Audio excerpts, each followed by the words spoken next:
Hey everybody! Sorry for the delay.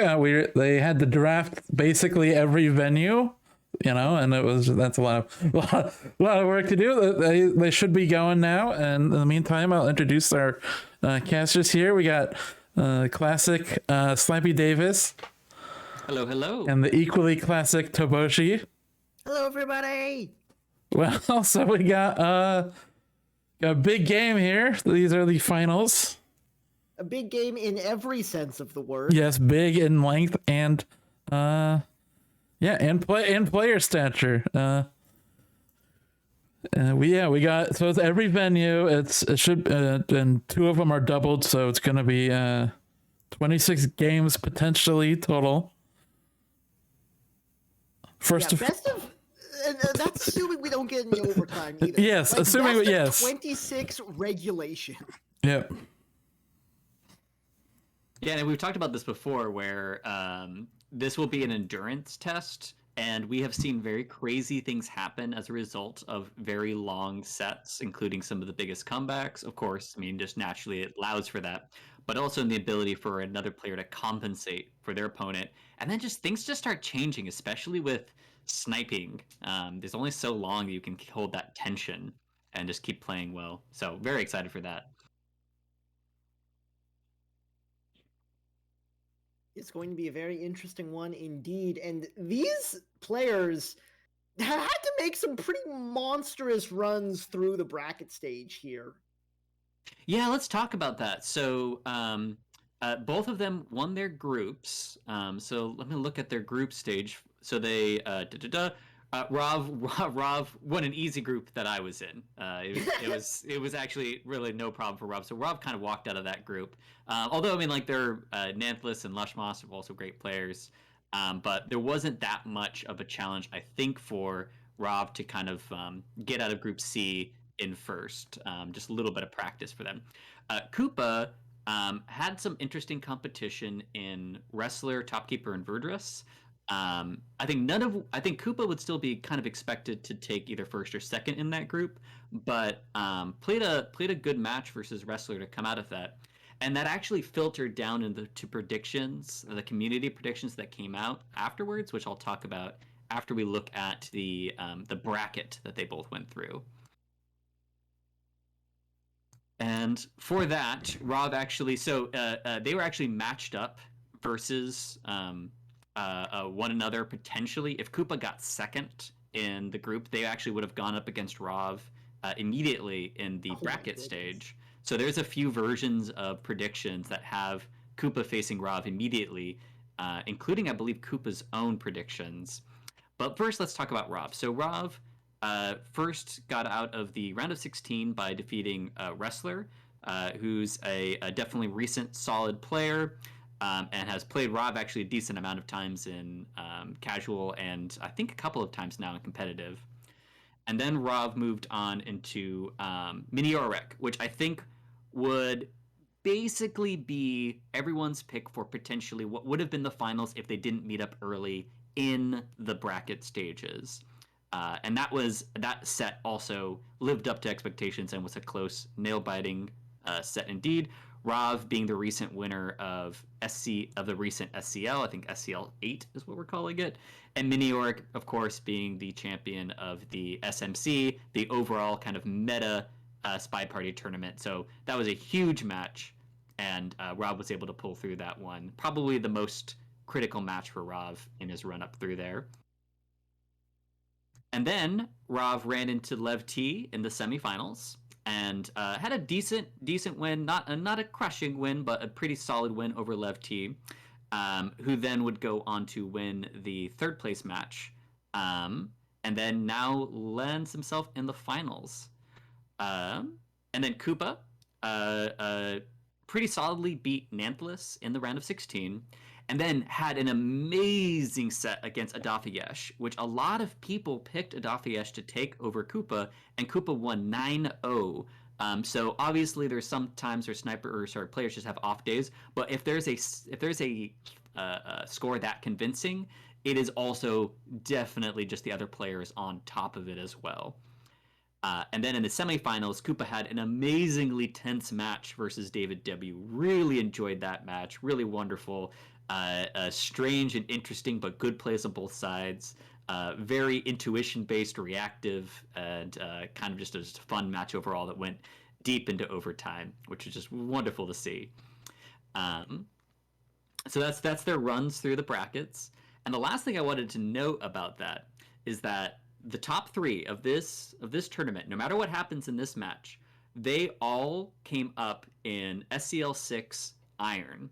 All 3 of these players were in the same division. I think that was like 2 or 3 years ago, and got their first competitive play, I believe, all 3 of them in that group stage, or sorry, in that division.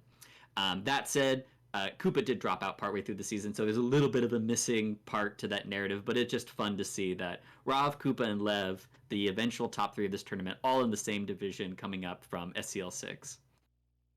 Absolutely. And you can see how massive the draft was in this case. It's it's literally all of the venues. Yes. You got a ban out of balcony, a ban out of gallery. And I'm not Rob did not send me and did not include who banned what. He didn't even tell me what the bans were. I just had to figure it out based on which venues were missing. And this is just my guess. Rob seems like the kind of guy that would ban balcony. Yeah, he's traditionally banned balcony other sets. I would not. I'm surprised that gallery got banned from Koopa, but balcony just makes too much sense from Rob. And Koopa definitely is the one that doubled Terrace. Yes, well, I did get that info. I know who doubled which, and so yeah. So we get the double on Redwoods, which is going to be very interesting. We get the double on Terrace, which is going to be a good time. And those are going to appear in the middle of the set. That are literally just what order we play the venues in. Yeah, so the doubles don't go first. They're going to go just somewhere in the middle. It's wherever they picked it. They just happen to be back to back, but that's just how they wanted to do it, I guess.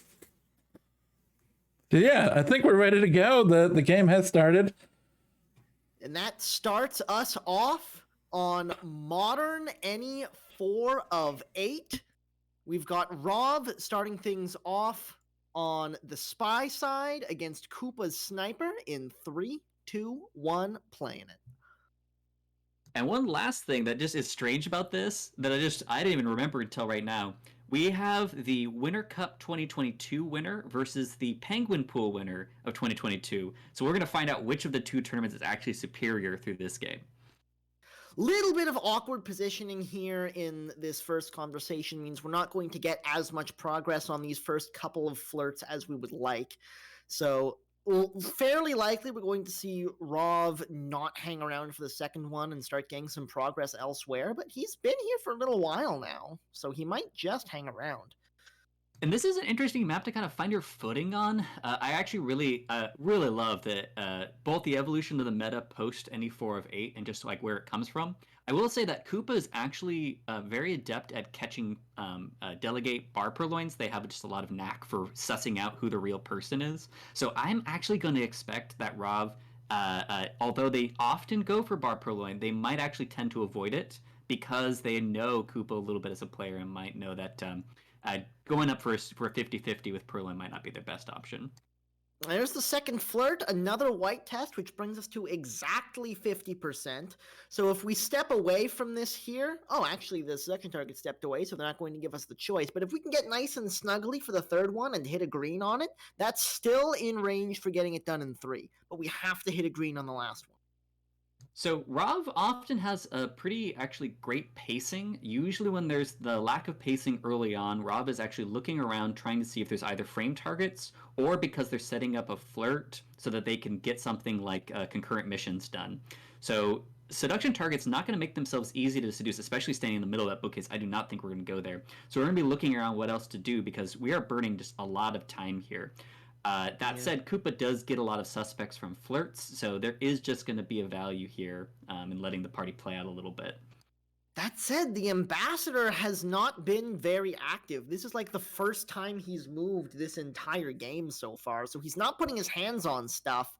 That's going to cause a fewer suspects than you would normally see. Absolutely, that's a great observation, and because the other thing that means is that Rav kind of standing around and viewing the party right now is not getting a ton of really great information on like where future fingerprints could come from. They're really just making themselves very, very idle. And now if we've moved the conversation for the first time, it looked like we were going to try to meet our seduction target, and we actually are. So we're going near Ambassador, and we might be trying to do something here, maybe pick up this fingerprint when they leave. Well, we're not in range for getting the flirt done in 3. We did hit the green test on that, but we weren't close enough to get it done. 88%. So one more flirt from literally anywhere it is legal to flirt from will finish that up. But it would have been very nice to get it done quickly. That said, there's 1 minute and 6 seconds left on the clock. I don't know if it's going to matter. Yeah, I have a feeling this is going to be a frame on somebody. I think we're going to be putting, or just like throwing up stuff in the air, trying to get a sieve shot, because I think that in a set this long, it's not a bad idea to kind of just test your opponent and just kind of like press them, because you're going to want some sieve shots if you're going to break sniper often. That is very true. Unfortunate that the contact was in conversation with a suspected double agent, but I think you're right about this, that we're just sort of going to play it slow and force Koopa to be willing to hold a shot so we can go fast later on in the set. Yeah, and like I mentioned before, Koopa's often good at, okay, these are both lowlights. Okay, this is interesting. So right now, if we're trying to put a frame, it has to be, and it has to be just hoping that there's a frame on this. And Koopa is highlight. Koopa has sussed out who has sent Orange. Sorry, and honestly, Koopa's in a completely doesn't get powerful picked up position. in time though.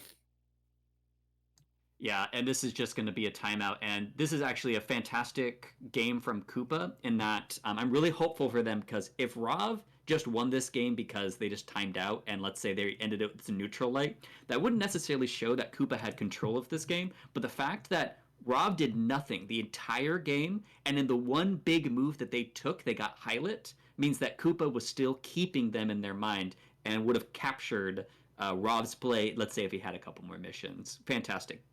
Yeah, absolutely. A very, very strong start from Koopa. Rav was able to get a little bit in there in the long game just because of how long he was able to force Koopa to to pay attention and showing that he is willing to time out, willing to play slow like this. But he's got to be able to capitalize that later on in the set. For now, it's Koopa stepping into the spy side against Rav's sniper on Modern in 3, 2, 1, playing it. And this is a much faster character.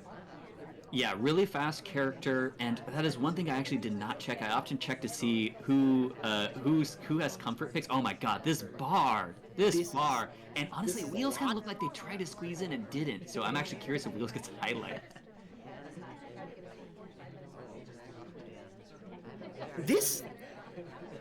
It's very nice to wind up at a bar like this just because of the sheer number of people, but we did have to demand, I think, in order to get in the line in a place where we're not going to have to wait too long for it.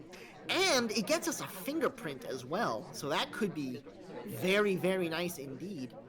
Yeah, I love that. I think you picked up exactly on the right thing, where us demanding that actually is a huge deal. Even though it doesn't look like much and it's not necessarily the biggest risk, I think the payoff is you get the benefits of a huge bar rush without the cost of having to stay there super long. Because if you stay at the end of a bar rush, there's just so much time you're there doing nothing if you want to get the delegate in. And if you spend a lot of time there and then leave, you just burn time doing absolutely nothing unless your seduction target was at the bar.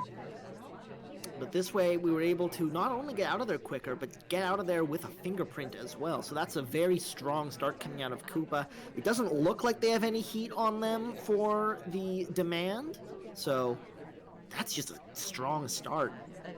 Yeah, a little bit of an interesting path away where actually us being a fast character kind of bit us there, because I think we did the exact right play.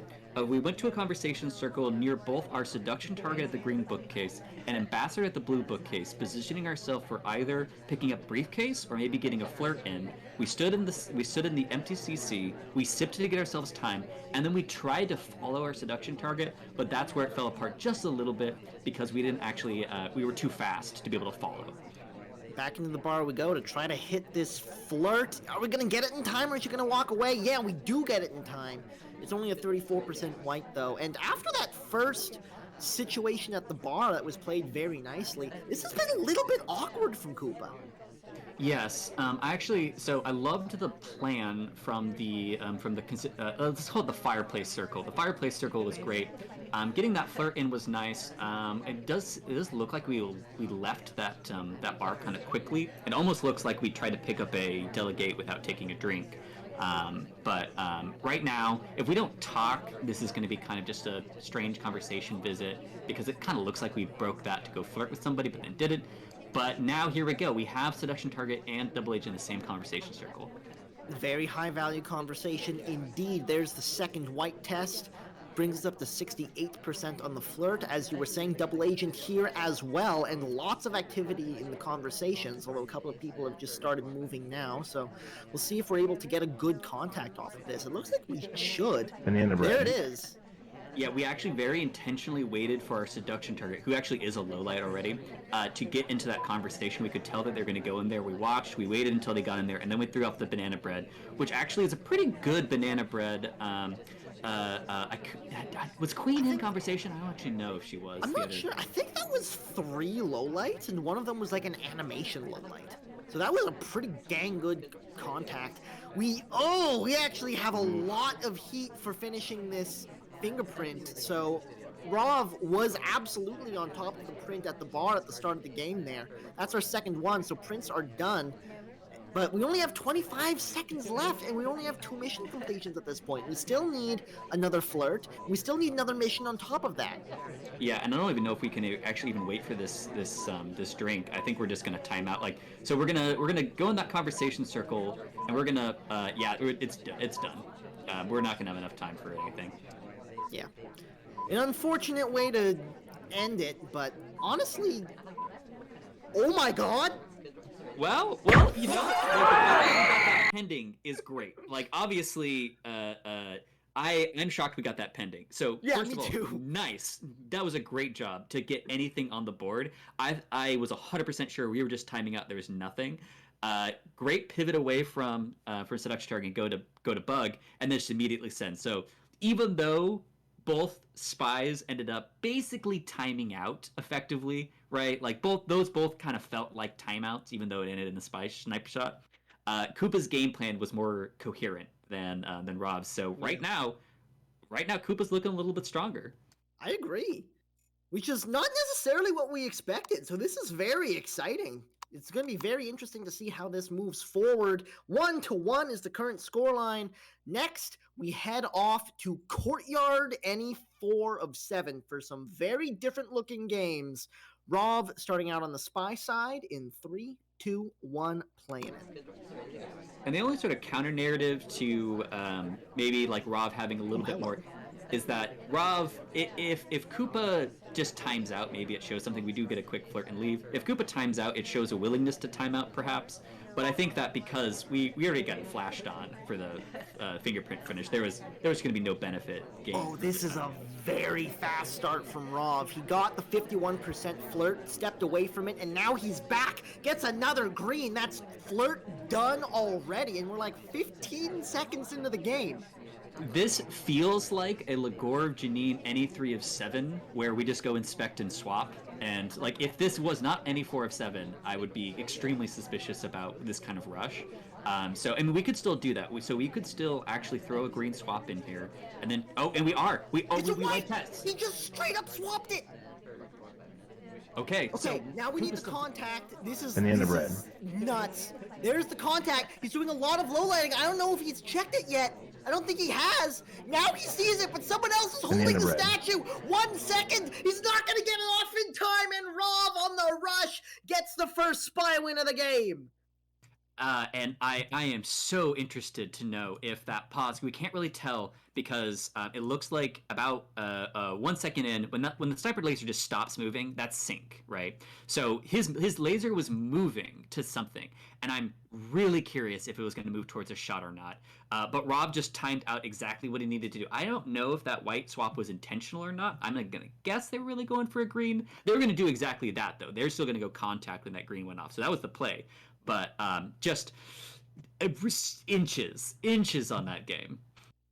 Yeah, absolutely. I think it felt like Koopa got caught sleeping just a little bit, spent a tad too long without rotating, and that's all it takes sometimes. Absolutely. Koopa on the spy side of Courtyard, seeing if he can get one back against Rov's sniper.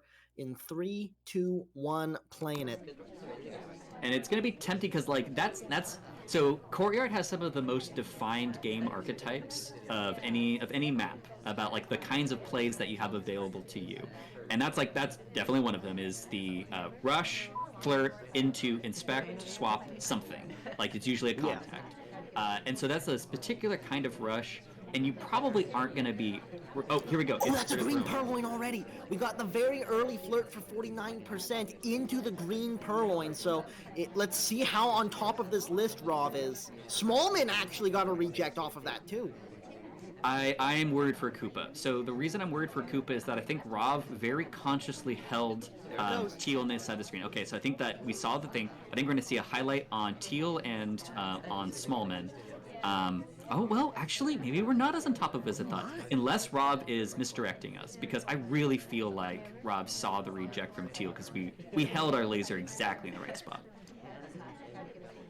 Well, we'll see how this game moves forward, but that's a hard tell done. That's a fake contact, too, so that could certainly continue to throw Did you guys miss the bug that happened? Sure did. Yep. There was a bug. Yep, I missed it. I didn't see it happen. Yeah, no, I was so preoccupied with this because the game plan is interesting here because that fake banana bread actually really looks like a fake. General was in movement, and we didn't know that General was an SDA. Or am I lying? He's the real DA, so we actually did know. So General was in movement during that. There was one small conversation with the DA in it, so I feel like Rob is going to suss out this fake banana bread. But during me thinking about all this banana bread stuff, I don't even know when that bug happened. It happened right as the guest list was being taken. So we've got the flirt done now, we've got the bug done, we've got the purloin done. All we need to do is contact and not die for it, and that's the game. Yeah, and this is super fraught. It's because, okay, right now, could Rob credit... I mean, I don't even know if he could credit the bug because I didn't credit the bug. So if a contact comes out, it gotta come up early though. I guess that's basically, I think that's where most of our need is. There it goes. It's a white test. Banana bread. 52 seconds on the clock when the contact comes off. How does Rob react? It doesn't look like a shot's coming out. He's thinking about some stuff, but he's not gonna pull the trigger. And Koopa finds one right back. Somehow we're still tied. That was incredible. So props to Koopa for figuring out exactly what kind of edge they had, because Rob had Koopa on the 3 missions. They absolutely had it. Let's look at that bug for a second, just because I want to see it. I want to see how this happened. It was just on the way out of conversation. Weird rotation for Koopa as he was watching the guest list and just walks right by the ambassador on the way out of conversation, gets the bug. It was pretty nice, and obviously Rov was being pulled elsewhere because of the list fading. The fantastic game, and like, yes, you're exactly right. It was happening during the reaction to the purloin, and so in some senses it feels like, that means I'll be looked at because he's going to be trying to do that. But actually, what you're doing is you're not looking for arms at that point. Wonderful game plan, wonderfully executed. This set is really delivering so far. It's 2-2, but it's been a very exciting 2-2. On to Ballroom next as Rov picks up the spy roll once again in 3, 2, 1, playing it. And keep in mind, this is a first to 14. We've got a long way to go.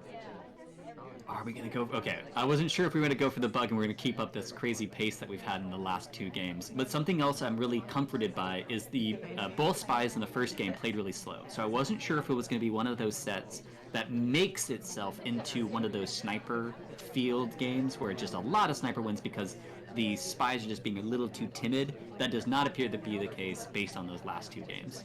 Rob on a quick start again, goes up to the painting to grab a 51% flirt very early on, and into an innocent conversation after that. So the same sort of slow, reserved start you'd normally see, but with a bonus 51% flirt in there.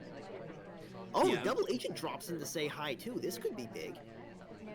And this is just speculation on my part. Koopa feels like they're actually playing sniper a little fast. I think their adrenaline is up from that last win, and I think that actually is that's really a bad indication if that's the case. Because Koopa, one of their weaknesses is shooting a little bit too early. So I really hope they're going to slow themselves down because Rob is not rushing this game. 3 lowlights on the contact, which is about what you'd expect. Seduction target drops in to say hi as well. It's not great positioning, but it's still a free flirt. And Rob is able to capitalize on that for a green test, which brings us up to 80. Under 2 minutes to play, but pretty good progress, I'd say. Yeah, for how little we've moved, because this is actually a similar game plan, I think, to the first game, where we're really playing it slow and then going to emerge late as either a frame or a what we call reverse rush threat, but it's just a delayed rush. I actually prefer. So right now it's actually working out very well because we're going to be also really difficult to pair if we're going to get these cross conversation points. Oh, we know it now! No, it's just barely not in range. So he does wait for the timer flirt, but it's 99% after missing the green test on that. That's tough. And the thing that's really a bummer about it is that seems like, okay, all right, well, from the spectator perspective, then we're just going to be delayed on our next flirt, right? But I think that the big problem here for Rob is that Rob sometimes has trouble getting motivation to finish the rest of their missions until flirt is done. So it's just going to end up burning like 30 to 45 seconds because I think we're going right back in that conversation and flirting again. Oh, actually, maybe we're picking up this briefcase first. Yeah, we just got gifted a briefcase in a big way. 45 seconds to play is not a lot of time. This is going to be our first print. So it's a little bit late to be starting prints in most cases, but I think this might just work out. 30 seconds to play. We Super could interesting drop choice it here. here. Maybe hit a difficult print. Probably finish up this flirt. We do finish the flirt before we take the book, which almost causes us to miss the print, but it doesn't in the end. Print done, flirt done, contact done, 10 seconds to find another mission. The ambassador is right there. We might be able to just bug from across the conversation. There's a fake contact, a walking bug, wrong arm on the way out. Did Koopa see anything? They did indeed. The shot comes off. And oh my, it looked like Rob had that for a moment. I can't believe how well that briefcase came together for the problems that we had. Because actually, even if that wasn't our seduction target at that bookcase, that play on the second fingerprint as far as a back-to-back was actually very clean. A very smooth way to get that second fingerprint. And it just happened to be our seduction target there. We couldn't, like, I can't emphasize enough how well that worked out. Seduction target, as we're picking up the briefcase, seduction target puts themselves next to a fingerprint, threatens to potentially smudge it, but actually goes 2 cycles. So we're able to flirt before pickup, then pick up before they grab it, just moments before they grab it. We don't have to hit a green test, and that just comes together really well.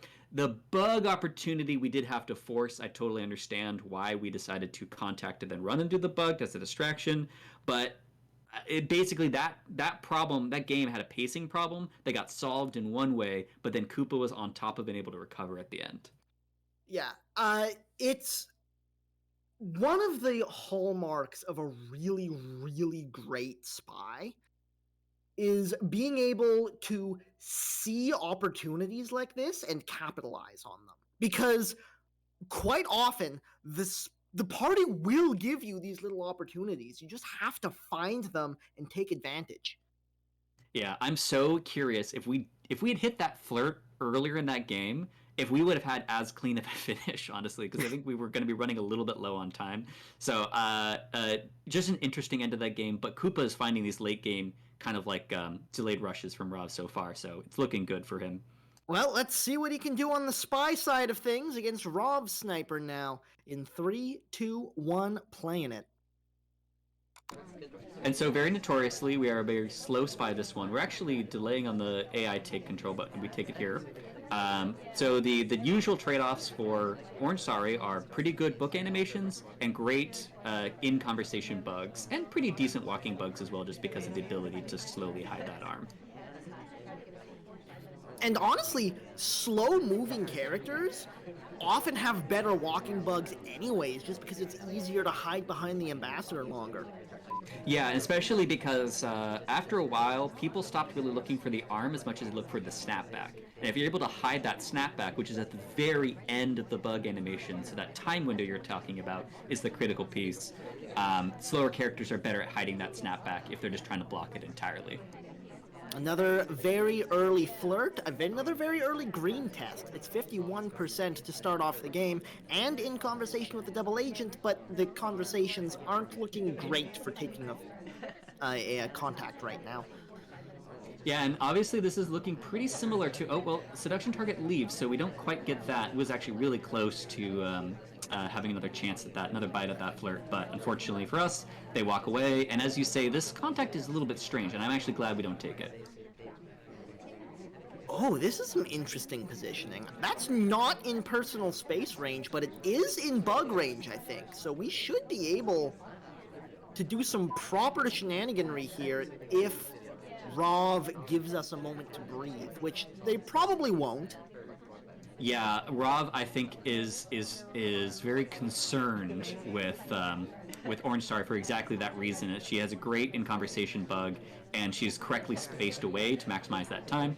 And the threat is over for Rav right now, and I'm curious if we actually even pick up any residue of suspicion just for being near. It's kind of like this weird gulf where I'm pretty sure Rav knows that Orange Star did not bug, but do we give some sort of behavioral credit for trying to bug?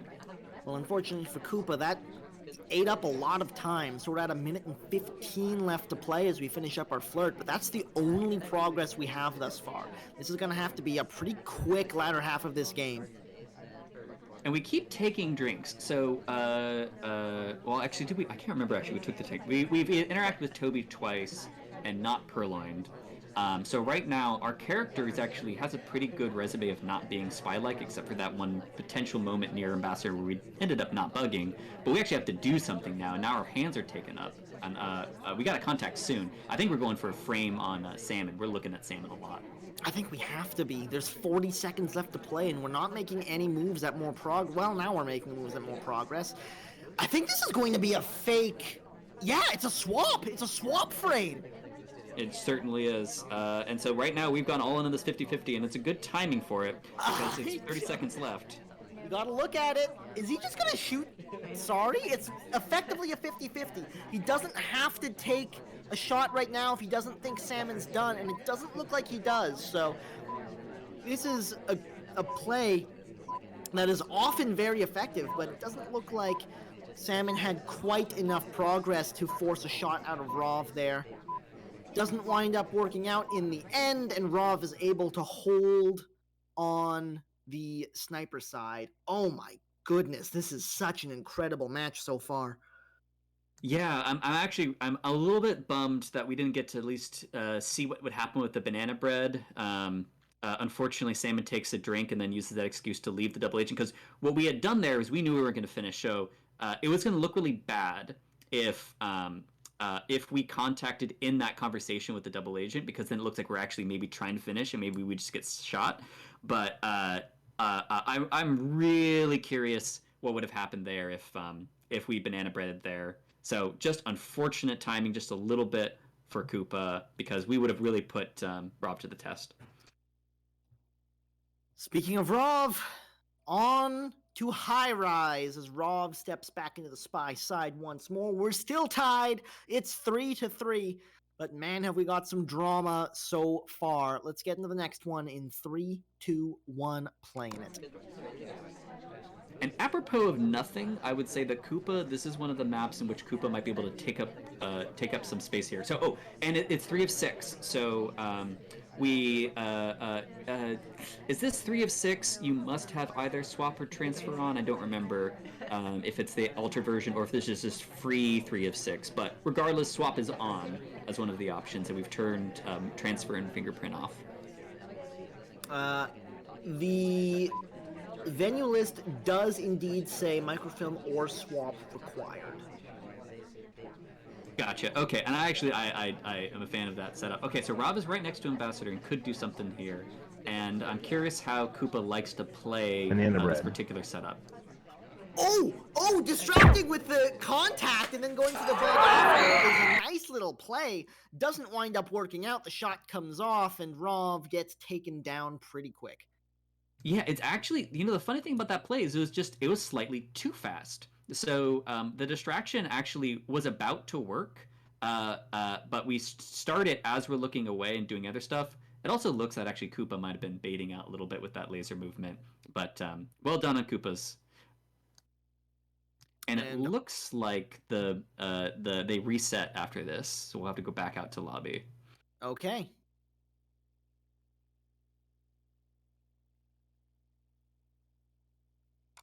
No, they're still in there. I think they're just still in the middle of the next game because that was perfect. A quick one.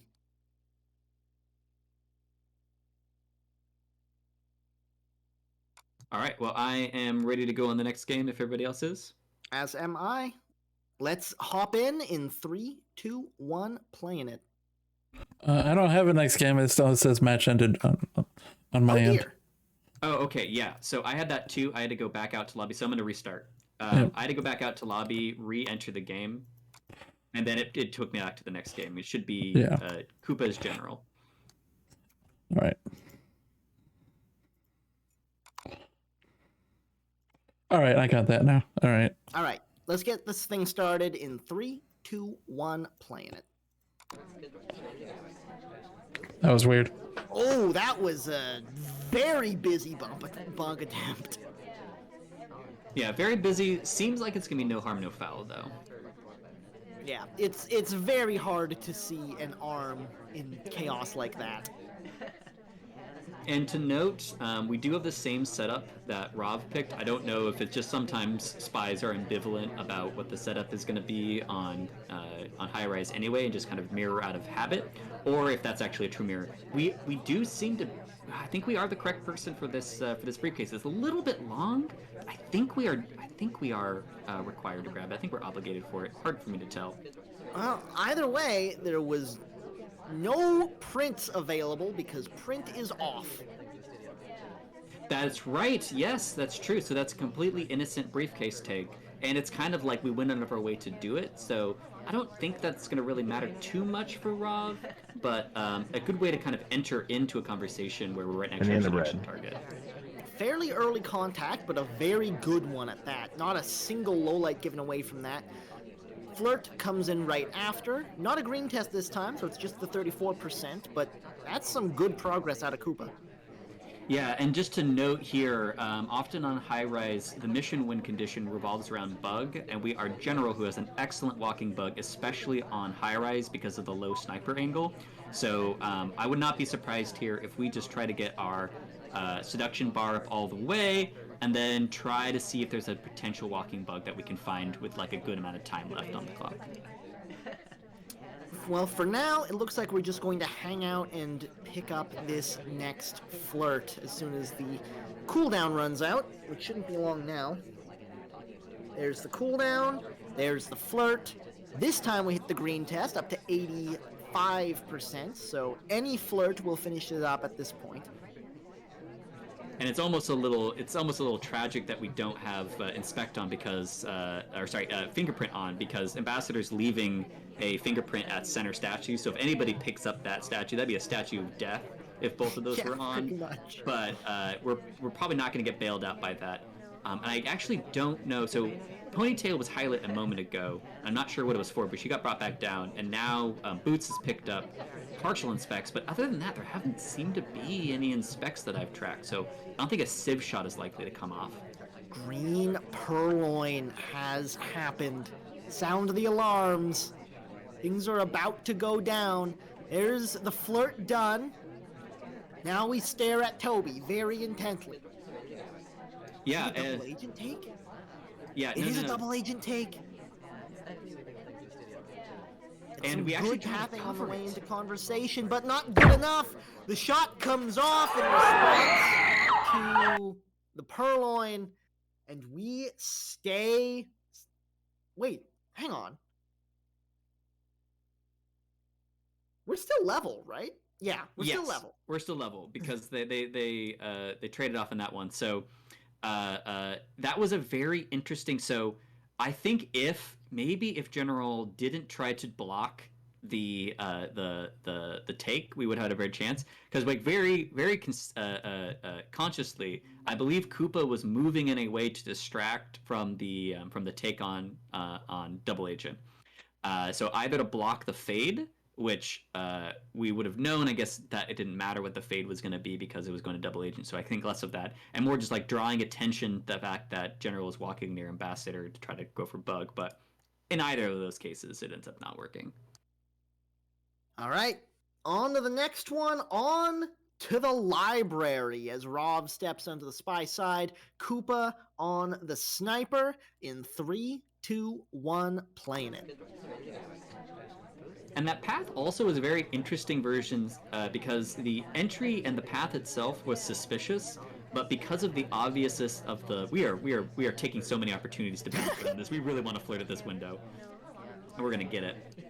We get it indeed. It's not the closest green flirt in the world, but you usually don't want it to be at a window like that, and it's still 39%. Okay, now we're actually finally maybe going to start with something that is not just trying to get as many flirts or difficult fingerprints as possible. We might actually be doing something with this book. Unfortunately, Koopa's really hovering over us. Like, I don't think intentionally over us, but I think it's going to perhaps thwart any ideas of what we want to do. That actually is a note for people on library, is especially a blue bookcase, that seems to be about where a lot of players hover just to get a good view of it. So the laser's directly on you at the bookcase. It's not necessarily true that the sniper's fixated on you. It's just kind of the natural spot where the thirds of the map line up. Well, Rov tucks himself all the way in the corner at the bust to get that microfilm out. And I do like this play because this will also kind of tell Rob if there was laser activity over towards him, if he was suspected at all of just kind of hanging out that bookshelf. And I think we might be picking up some flirt pairing with the two people that we visited here. So as long as we avoid them in the future, I think we've done pretty well for ourselves. Yeah. Unfortunately, this is a 5 of mission setup, so we really cannot afford to take too much time doing interesting stuff. We just kind of have to go at this point, so onward to the next mission. This is going to be the flirt. Double Agent is also here, so there's lots of play. Looks like we're going to take the contact first. Oh, and it's right before. Oh, no, it's right after. It's after. We don't get credit. That is tragic. Oh my god. That's so Oh my god, twice in a row. So, just to recap for people that might not have caught that, we contacted, and during, just right at the end of the animation for the contact, Double Agent walks away. Then we try to flirt with the seduction target right next to us. During that action test bar, seduction target walks away, both in a row, and Rob shook the camera because very frustrating experience for them to go through, especially on an A5-8. Yeah, and now we're down to 2 minutes, just a little over 2 minutes on the clock. Transfer microfilm is done, but we have so much work to do to overcome those bails from the AI. And what's really too bad is I think this transfer has been pretty clean, but I think that like the rest of it's just not going well for us. Yeah, I agree.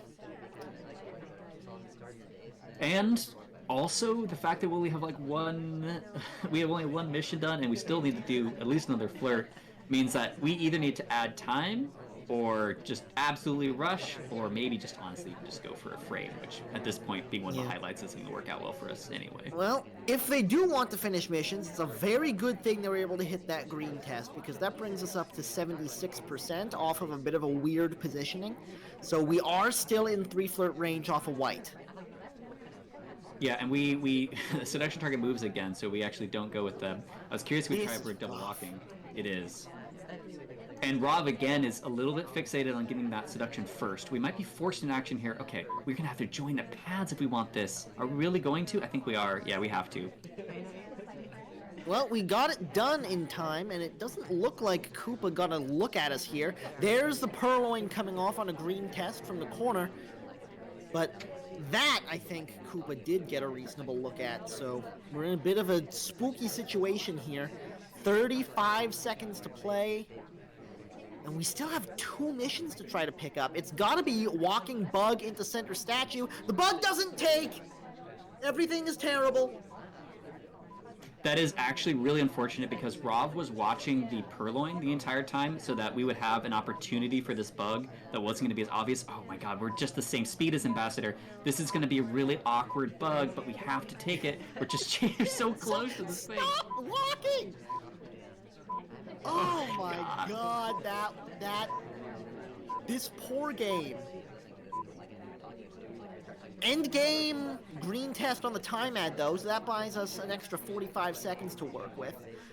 I am not convinced this game is salvageable. And actually the thing that bums me out is the reaction from Rob to go for that bug into center statues is actually going to work out as like a decent finish. I think the bug was going to be clean, it's just going to be whether or not the statue is going to get us killed. Yeah. So Rob actually salvaged that pretty well from that Purloin. And then he got body checked away from the Ambassador. Really good discipline from Koopa there. Rob is dead. Oh! Oh, the moves! That bug was shenanigans. It's not gonna do anything, but I still loved it. Yeah, so Koopa was actually going to shoot Hair much earlier than that, but then we actually could see Koopa pulling back and be like, wait for the beeps. Wait for the beeps.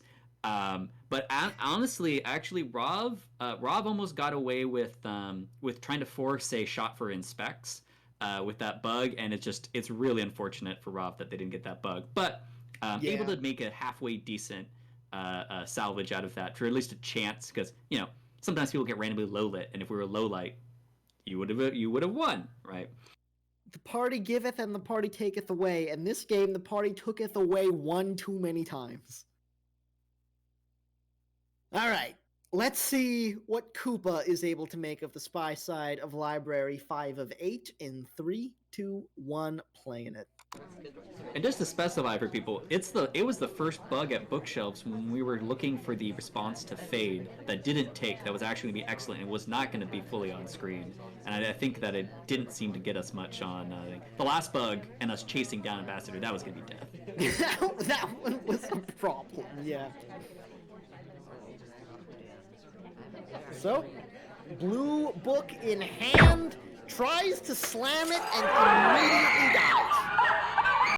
Yeah, no hesitation on that one at all. I'm actually curious to see when we get a look at this book over here. Actually, this is a great shot. So I'm going to take us just 1 second in. I don't think Rob ever sees this come out of blue bookcase. It's just that the fact that somebody has a book in hand. Yeah, well, I guess we're walking away from blue bookcase, so that's positive enough. But we're never seen at blue bookcase. But we had a book in our hand early, and we were able to suss that out, that it came from blue bookshelf. So looks like a really obvious shot, but it took a little bit more thinking, and good catch.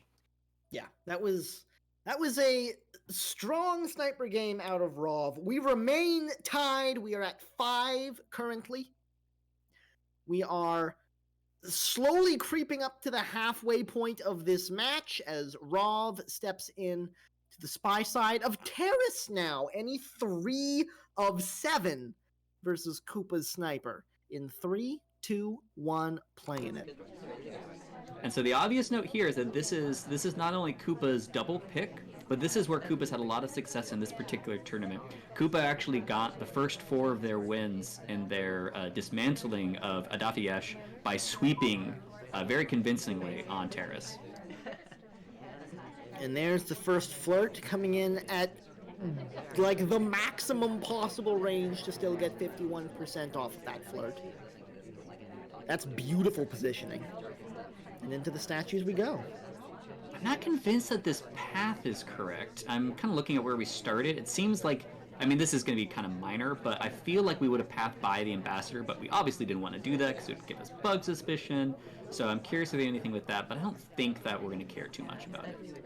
So that is a nice early duo of inspects on the statues. One more to go. No lights for our troubles either, as the lights are being used for bar. Yeah, so what we could have here is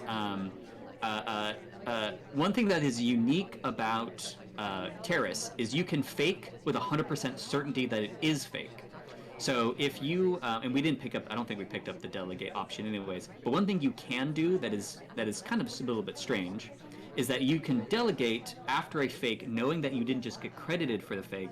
So you could do something like inspect, seduce, delegate, fake contact, and not rely on that contact progress and be kind of out of the sniper's mind potentially. Banana bread. There's the contact coming off. This one, a real one. Lots of people getting reels off of that as well. Rov there was able to we flash. pick up the last inspect, but very luckily was able to get a flirt on the way out as well. So up to 84% on the flirt. Contact done. Inspect done. All we need is one more little discussion with our seduction target here, and that's game. I think that's going to be a really hard shot to take. Yes, I think it's going to completely depend, and we go back to the same statue to potentially throw off. I think it's going to depend on how we do this last flirt. Because I was actually worried that we were going to get shot at windows for maybe flirting with Twin. Because we have flashed safety off on Rocker. So this is the way that you could do this, is that if you're able to get like a cross-conversation flirt, which it looks like it's going to be it. And, I mean, it's all going to come down to this, but I think we're going to get shot once we talk. But that maybe if we'd gotten like a flirt at windows or bar, this might have worked out okay. But we'll see. I could be wrong about this. Well, we got the one at the statues, and we weren't the one to initiate that. There's the talk. 5 seconds. Koopa does decide to pull the trigger, and it's the right trigger to pull. Rov barely not able to get away with that one. Yeah, no, I feel like Koopa was gonna get that one if we had to go into conversation and talk. I do actually think we opened ourselves up just a little bit to some uncertainty there when we didn't get shot for going kind of near somebody at windows. So I was a little bit concerned for Koopa if we had a really awkward flirt that wasn't us going into conversation circle, but it all works out in the end for Koopa, and Koopa keeps going up one because we keep trading. I think Sniper for the last few. So Koopa very, very nicely has been able to say that they've been in the lead versus Rov for most of the set. Yeah, this is very true. Generally, when we look at the score, we think of it a lot more like tennis, where the person playing Sniper is sort of on serve and the person on the spy is trying to break. But so it often doesn't really feel like a lead, but when you're in there and you're looking at the score and your number is lower, it definitely does not feel as good as when your number is higher. Absolutely, and I think importantly, I think that Rov can sometimes intimidate spies. Just like the sniper play on its own is fantastic, but then the chilling effect on spies feeling like they are allowed to be creative, they're allowed to be bold, and that they have to do everything super subtly can really put them in a bad space. And being ahead gives them a little bit more flexibility, so that Koopa's spy play has been just absolutely wonderful. So it's made for a really great set so far, and I think that this is, I mean, we'll see how far this goes in the distance if one player breaks away, but so far this has been one of the closest cup matches in a long time. On to the next one, Koopa on the spy versus Rov Sniper. Last game, not the last game of Terrace, second game of Terrace. This is a doubled in 3, 2, 1, playing it. Yeah, and Koopa would really love to get some padding here as well. So let's say that Koopa's able to come out of this with, let's say, a 2-game lead. Like if they're able to pick up just like go 3-1 or something like that, and it would be wonderful to go 4-0. Might give us some space on Redwoods, which was an interesting pick from Rob, which can definitely be a very swingy venue. So going into that with some insurance for later would be just lovely for us. So, seduction target does drop in to say hi after we drop into this conversation. So, we don't get to pick the positioning, and it winds up being pretty bad positioning, so it's only 19%. The contact does come off from it, though, so that's not a huge amount of people with reels, so we're probably going to have to throw in another contact at some point. Yeah, absolutely. And it knocks out Teal, but who had inspected once, but Teal goes back to the same set of statue, so it ends up not being some huge loss. Timer Flirt, in, again, very weird positioning, brings up to 47%, which is not in 3 flirt range, even with a green. Yeah, and so now we haven't seen Purloin yet on Terrace, which usually form such a huge part of the Terrace meta. So we'll see here. And right now it looks like we're going to have to be a little bit worried about getting paired with Pony later. And we do a nice stop outside of conversation circle. Was that? It was good enough to feel nice. It was good. Green test on the print to get the print done. Oh, that could have been such a good fake. But double agent steps away. So there goes that opportunity. 1 minute and 20 to play. Yeah, and it actually was good. Smallman didn't even see there. Okay, here we go. It would really be nice to finish this flirt, though. Or it certainly would be. But we're 2 flirts away. There's the take. What's the reaction? It's a highlight, but not really a whole lot of suspicion other than that highlight. We've got a safety off for a second there. We've got a couple of little flashes. One of them was even correct. Yeah, if you safety off on everybody, you can say that I had you at the end, right? So it seems like it's like a third maybe, because the safety off is on Queen and Kane, so it's probably they're keeping Disney in for consideration, but it seems like Queen is especially in consideration. Stepping in statues might seem nice if we go statue to statue, but I think that's actually bad. By the way, Teal has visited that statue 3 times this game. I'm actually bummed that they're not in, because I would have loved to see the reaction on that. But as it is right now, I think we're actually going to be trying to get a fingerprint, because I don't think we can do this. Has to be a frame. I'm not sure we're going to be able to make anything happen here. We've got 12 seconds to play. Now it's going to be a guaranteed overtime if we try to finish missions. Fingerprint. I think we are going to try to finish missions. Go! 3 seconds. 1 second. Does hit the green. Is going to die. That comes off. Does die. But we gotta finish, though. We gotta finish without getting seduction, which is interesting. It puts them on their toes a little bit. It does. That was the strangest dance I have ever seen. It's like he stopped and then tried to turn around but changed his mind. Hey man, Kane has a hurt leg. Is this what happens? On to the next. We've got our second round of Terrace. Rov back on the spy side. Let's see what they can make of it. In 3, 2, 1, playing it. And so, to be also fair to Koopa, there was a chance there that Queen just gets shot if they're a little bit more active. So a little bit of a crack in the armor on Terrace for Rob in that one showing. If we had gotten a really clean ability to get a fingerprint earlier, or the second fingerprint, we might have even come away with it. But being the person that finished fingerprint over time, while Queen was just doing nothing at statues, kind of ended those hopes. Yeah, just left it a little bit too long, unfortunately.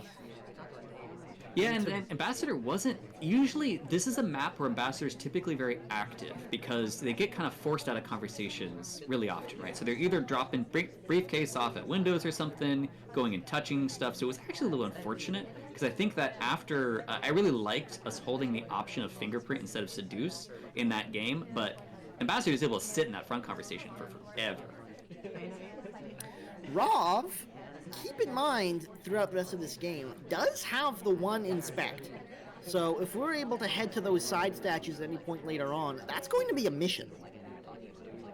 Yeah, and Koopa is juggling a lot of highlights. So Koopa's gameplay on Terrace is often kind of like building a portfolio against a particular person and taking just a high percentage shot rather than being deductive. And a way around that might just be like a straight up threat, like an obvious way is just getting like seduce, contact, and inspect early enough that we don't have enough writing on us. Could certainly be. Another way to deal with it is to slow play a lot and push at the end, so we're not in Koopa's mind. And we do The get highlight goes away. I'm pretty sure that was just bar tracking. Yeah, I was gonna say I was very curious to see when the cleanup actually happens for us, and the cleanup actually hasn't Banana happened on the bread. other people at bar yet. And here comes the banana bread, so unlikely that cleanup will happen. So very curious if sometimes if most of a conversation circle is highlight, banana bread comes off, you just kind of keep those highlights and you don't highlight the other people in it. We actually drop Twin down a level. We're watching this conversation very hello, closely. Ambassador. That's an opportunity, but this is being absolutely stared at, so probably a good idea not to take that little right click. Yeah, absolutely. And the big question is, I think that if we hit a green, I think we can get this, but we don't. Did not hit a green. It's 86% on the flirt right now. We've got the contact done, we've got the one inspect in the pocket, and we've got 23 seconds to play! I don't know about going back to the same spot in the conversation circle. We don't get highlight for anything right now. And actually, we're looking around a lot right now as Koopa. 10 seconds. We're just gonna have to. I think we're just gonna run through this circle and go for a bug. 5 seconds? What's like, it's gotta be a bug, right? No, God. That was unfortunate. Does somehow manage to force overtime. He didn't see it! He was able to get the wrong arm bug on the way out of conversation at the last possible second. At 0.1 seconds, that bug came off. That is 100% sniper angling at the end. There was no reason for us to be holding this angle at the end of the game, unless we were worried about. Actually, maybe we were worried about Smallman. Maybe that's actually it. I was gonna be saying I was disappointed in Koopa for holding this angle when the main threat for us was gonna be bug or a purloin, which we don't need to see Toby at all for the purloin. You can just watch the arrow, and we know that. So us holding this angle where we couldn't actually see which of those two bugs was horrible. But I think it's because we thought maybe Smallman was going to try to do a last-second swap there at the very, very end, because they're grabbing statue at 2 seconds left. So honestly, that's just a constellation of good luck for Rav, because I don't think that was a very clean bug at the end, a very clean plan, but it comes together just right. Rav has gotten a spy win once before, and Koopa has immediately fired back when it happened. Let's see if Koopa is able to do it again and stop Rav from taking a proper lead in 3, 2, 1, playing it. Yeah, and also just good. I mean, good on Rav for just taking the last second attempt there. We missed that first bug, and we do actually go for it, and we wait just a moment before doing it the very last second. So there's this kind of brinksmanship with finishes like that, where sometimes waiting for the last possible second gives you the opportunity for the sniper to panic about other things going on in the map, and it just so happens to work. So although it was something that probably shouldn't have worked if we're in control of that positioning, just throwing enough of those in there, getting those 10% away from 0% shots, will get you some wins in the long term. Yeah, absolutely. This is why spies always try to finish at the last possible second like that, because it's really low percentage, but low percentage is better than no percentage. Yeah, and we talk about often if there's value in just being willing to just time out and do nothing. And I think that value kind of disappears at the 2 second mark. You can slow play and then just taking a last little poke right at the end. I feel like doesn't actually throw any hammers in the wrench. Sorry, hammers in the wrench. Ugh. There are gears in the gears for that one or something. I don't know, but a fairly slow start from Koopa in this game. We do have 50% on the flirt from this conversation here, and we've sent a delegate away as well, but I'm not sure it's going to come off in time. The bar was a little bit busy. It was, and it's to our seduction target, so we do have control. It does get taken, actually. It does, and so here's a big moment is we're going to be going for this inspect. We're probably not going to finish. I think that this, I don't think there's any chance, well, not any chance, I shouldn't say that. I think it would be a very awkward finish for us to go for inspects here. We're just kind of picking this up, because one, it kind of makes us look a lot not suspicious. So, all right, here's the big finishes from this point. It should be a 50-50. Koopa is probably playing this like it's 50-50. And now do you go for the contact or not? So this is a known fake. So I don't think that Rob is going to be too worried about this right now. Probably not going to take a shot yet. Yeah, so Rob is still probably 50-50 between these two. And basically Irish talking is going to be the big thing or not. 45 seconds left to play. Irish not talking yet. So big question here is, so Smallman left that conversation, and I can't tell. Ooh, this is interesting. Well, one, I can't tell if Smallman was in conversation at the moment of that banana bread or not, because it was so close. They're talking to each other, too. Safety off on Koopa. Shot goes off as well, and Rav is able to consolidate. It's 8-6. Something that there is actually a little bit strange is the fact that Rob shot only showing 2 missions. So that is an interesting... That's a little bit actually concerning for me. So Rob won that game, but the fact that we shot early made me a little bit worried for Rob in the sense that what were we worried about for the last mission? I don't think we had a count on the banana bread. One, because we knew that we had a fake on that one, regardless for the first conversation circle. So we were worried about the bug? Basically, I think Rob was actually really undecided in that shot. It ends up getting them the win, which they're going to take at the end of the day every day, but a little bit concerning. And the biggest news, though, is that Rob comes out of that, out of Koopa's pick, picking up 3 and 1. Yeah, you can be concerning all you want, but if you make it to the halfway point ahead, like, that's all it takes sometimes. It's absolutely true, and we just by happenstance will be jumping directly into the next double pick. Indeed, and the next double pick is going to be Redwoods. Let's see if we can see the spy through all these dang trees in 3, 2, 1, playing it. And so, unfortunately, this is going to be a big moment. Is if Koopa was able to come into this map with this venue with a lead. Redwoods tends to reward spies for being a little bold. So I'm curious to see if on this particular venue, regardless of the rest of the score, if being ahead or behind is going to induce more boldness from the spies. Because right now, Rob is actually trying to get more of these flirts done. Which again, Redwoods very delayed rushable map, but just a little bit too much attention on seduction so far. Speaking of flirts, we got a little bit of an awkward one there off the top of the game to get us up to 22%. But it's been a very slow start from Rov other than that. So we'll see what they're able to do with the rest of this one as they head off towards the bar. There are too many people here. Yeah, we look seduction target just leaves suddenly, or actually that was during an offer, so a little bit of a bummer there. I don't think we're gonna get paired up at all. Luckily Taft left just before then, so I don't think we're gonna be worse for Aware, but just burns more time. Yeah, and time is not something that is on Rov's side at this point. 2 minutes and 15 to play, and we still just have that one flirt for 22%.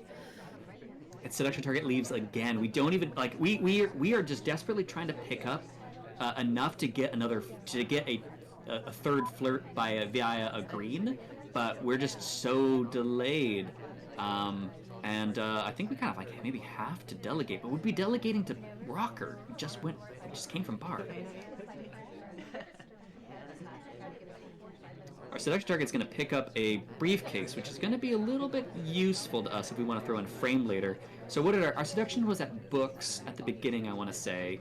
So Rob is actually liking this. We're seeing some head nods here. So I think we're actually going to be all in on this frame. And actually, not only that, our seduction target goes to a conversation with a known double agent. I think we're going to be contacting here soon.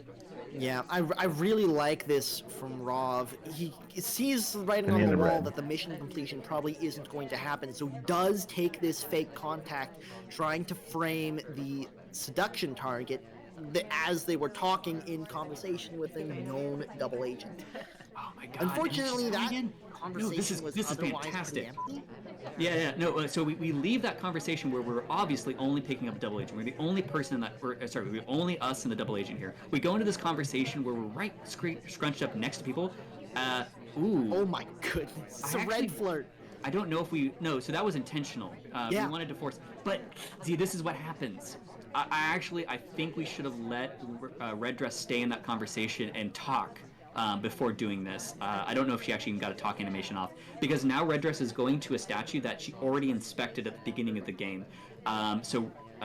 It's maybe we go swap the statue. Honestly, oh my that god! Would have been a hell of a move. Oh my god! Oh, he's doing it! Not only are we going to be swapping the statue, but Red Dress is finishing inspects on the other side. Come on. This could be such a sweet frame. No! He takes the shot on Rob. Oh my god, all that work and he just dies. So, fantastic. So finding that correct shot as we're looking at it is great. It's impressive that we're looking at the right spot at the right time, right? But we actually, in a weird way, we needed Koopa to be looking at that statue because we weren't going to finish. We needed Koopa to feel pressured to shoot. Honestly, the bigger moment, the hold from Koopa, we went from statue to green bookcases. So even if we didn't catch the inspect at the beginning of the game, which of course we did, that's why she was highlighted at the beginning, we went and we finished inspects after getting what could be flirt, what could be contact, just so much activity there at the end, and that patience. Wonderful shot from Koopa, and just even better patience. That seduction target really played along with that flirt, with that frame attempt, and it just somehow didn't quite happen. I really like that play from Rov, whether it worked or not. Either way, it's Koopa's turn to step into the spy side of Redwoods in 3, 2, 1, playing it.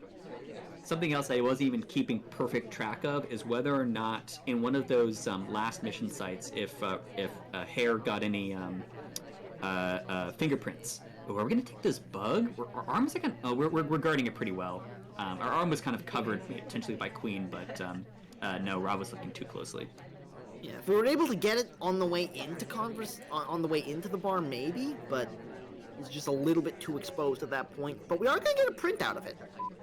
Yeah, and also to bring people into context on this venue. So, as Tobo mentioned earlier, normally we think of Sniper having a kind of serve advantage, but that does differ from venue to venue. And this is probably the closest to 50-50 win rate outside of Taein and Balcony. I think actually it's even more than, well, actually no Aquarium, throw Aquarium in there, but Balcony for sure, I think has a higher spy win rate, but this is pretty close to 50-50, I want to say, in the recent competitive scene. 51% off of the flirt.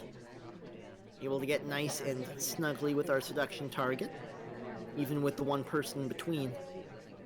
Yeah, and this is looking like a timer flirt.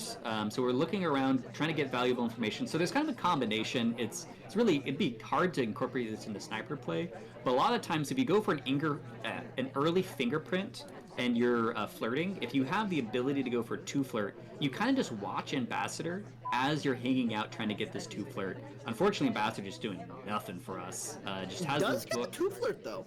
Does get the 2 flirt and is putting book back now, and oh no, Alice gets in the way and sends us back to this conversation circle where there's gonna be no blockage. That's a very small thing that just happened there. That's completely throw off the pace.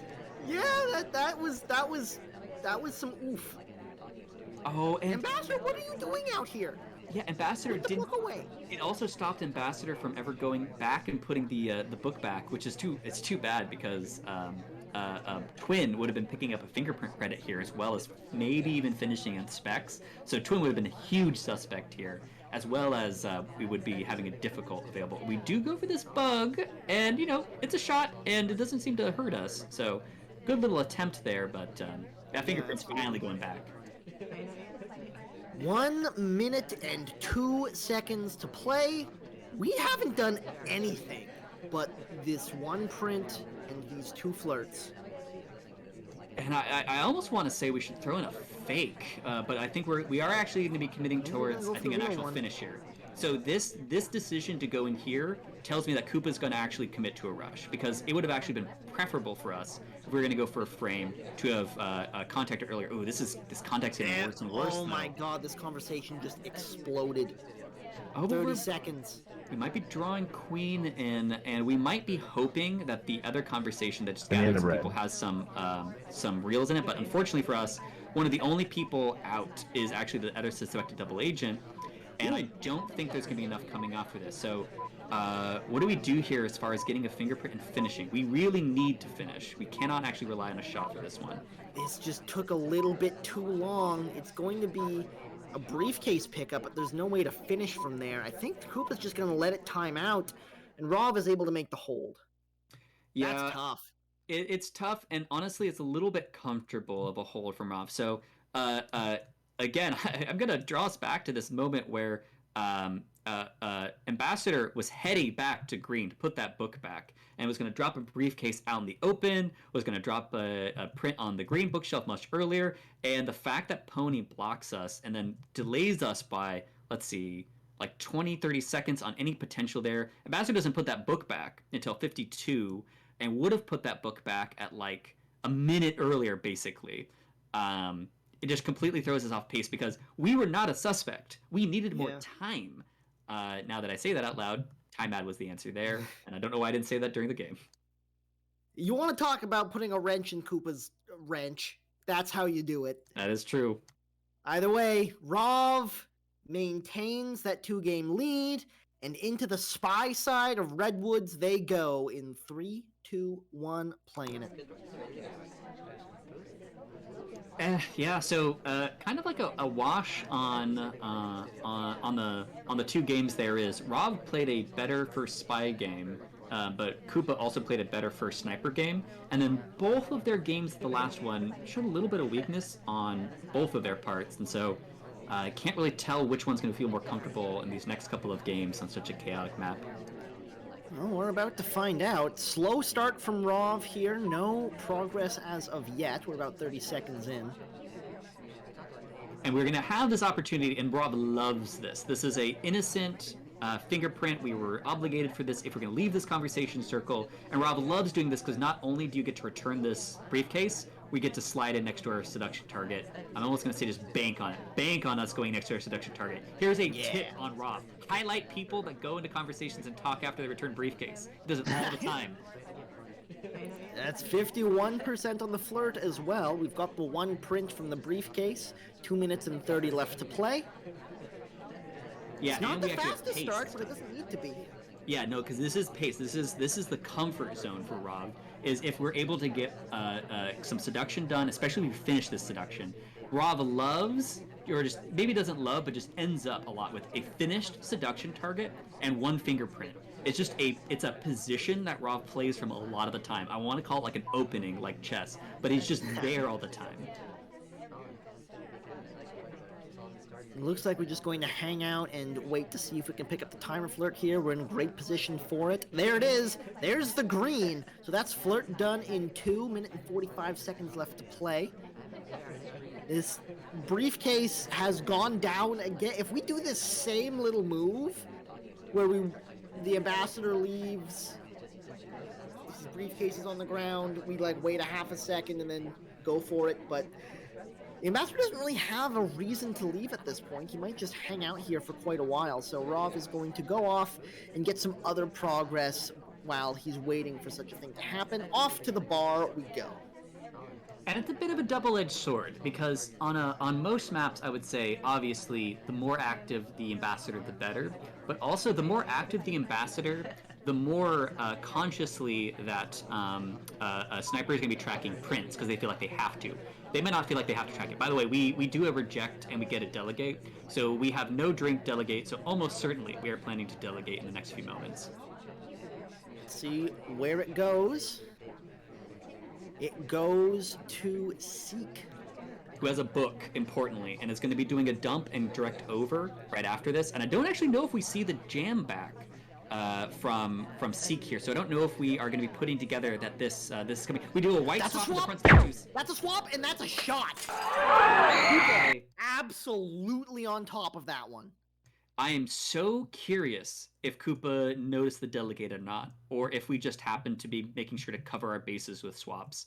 I mean, in either case, Koopa picked it up, but I'd be particularly impressed if we were watching the swap closer because we were thinking the delegate was coming out because we saw the setup for the delegate by Seek dumping book at blue bookshelf.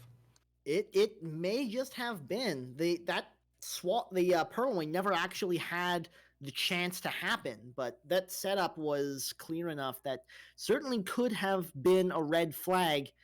One more Redwoods game to play. Koopa with a chance to get things squared up at 9. Rav with a chance to get his decade in 3, 2, 1, playing it. And also, just interestingly, both of Rob's spy games ended with a white swap shot. Both of them were like reasonable. It's not like Rob was just playing foolish and just got shot with a front-facing swap a couple of times. Bar. Ooh, yes. And not only look at this bar, but look at we pick. Oh, okay. What is okay? I'm so curious what the first highlight for. The second highlight is for statues. I wonder if I really want to know why we were skeptical of that. One of the things that I feel like could have happened there is there's all these people piled into to the left side of the map. At bar, at windows, we're gonna get the second flare. Are we gonna get a 2 flare here? It's just kind of beautiful. Nah, that's too bad. Not quite. It's just a whiteness. It just looked really great. But the thing that I think that first highlight might have been is out of that corner that accumulated, we were the first one to leave. We left really quickly, so it might have revealed that there was a quick stay up at windows. That first flirt came from the window near the bar, by the way. Not at the bar, but near the bar. Into conversation we go with the double agent, and the conversations are looking quite decent, actually. And the end of red. There's the contact, a green test on it. The shot comes off, and Koopa squares things up at 9! I'm very curious about the early shot, because, one, I 100% agree with you. That was actually a great contact. And it's not just because there's a lot of people in conversations with double agents, but it came off at a very suspect timing. And so it was like nice. It felt like there was a lot of real progress going on. Let's look at Duke in this game. So did Duke get 2 sets of statues is my big question. I think he did. I do think that Duke finished in spec. So he goes to that one. No, he doesn't. He only ever visited 1 set of statues, put the book back. I guess could have been done with flirt. I'm a little perplexed by that shot. I don't know where the 4th mission is coming from. Huh. I wonder if there was like a hallucinated bug somewhere. He does walk. Oh, there's this weird path by the ambassador on the way out of bookcase. There is, and it looks like a loopy path that gets blocked. You know what's funny is we talk about Smallman being a problem because of not being able to see. I think we didn't see Smallman for the pinch off at that doorway. So just explain this for people. Wheels and Smallman are walking through the doorway that Duke was intending to go through at basically the same time. And if the AI notice a path is getting blocked off, they're going to redirect. And then they end up redirecting into that conversation circle with the double agent. And then basically right after they get there, the contact happens. I think if there was more time in between that kind of suspicious bounce and that contact, we would have had more time to relax a little bit, cool down, and reconsider whether or not we really think that was a spy move. What a crazy little moment there. It's amazing the kind of stuff that happens when you're looking close enough. Either way, we're tied at 9. Koopa got the game back as Rav steps into the spy side of Veranda. We're past the doubles. We're getting into the home stretch. Let's see how this goes in 3, 2, 1, playing it. So this is where I'm expecting to see a lot. So both of these players have great stats on Veranda. So if either of them, I expect to see 2 sniper wins on this one, and I'm not, and there's like no like real sugarcoating it. I want to say that neither one might have even ever thrown a game. Both of them in SCL at least have 100% sniper win rates on Veranda. So this is going to be a good comfort test and a good fatigue test because we've already played 18 games of SpyParty so far, and in their comfort zone, they've been just on top of Veranda sniper. So big chance coming up, but I do expect to basically see the sniper victory.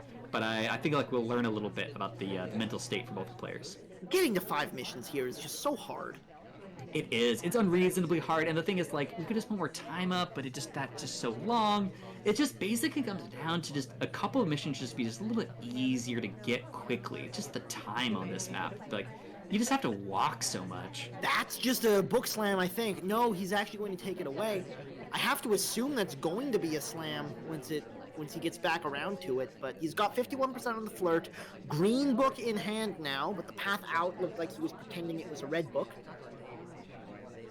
Yeah, absolutely, and I like that the observation there that we might have been walking away in such a way to pretend that it's a red, so that we can later kind of sell it as a red book. Which that's flirt done.